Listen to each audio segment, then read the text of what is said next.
সামান্য একটা ভুলের জন্য এত বড় সমস্যা হয়ে যাবে তা কিন্তু জানা ছিল না। আর এই দাদাটা বাগডোগরা থেকে আমাদের বাড়িতে কেন এলো, চলুন সবকিছুই জানাচ্ছি এই ভিডিওর মাধ্যমে। সো হে গাইস, আমি নীতিশ।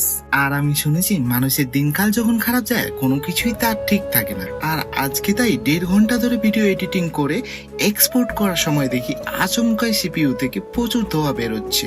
যাই হোক, ছোটবেলায় টাকা জমিয়ে একটা হোম থিয়েটার কিনেছিলাম, আর ইঁদুরগুলো সেটাও আজকে নষ্ট করে দিল। আর এইটা দেখার পর আমার প্রচুর মন খারাপ হয়, কিন্তু কিচ্ছু করার নেই, তাই মেরামতের জন্য দোকানে দিয়ে আসতে হবে।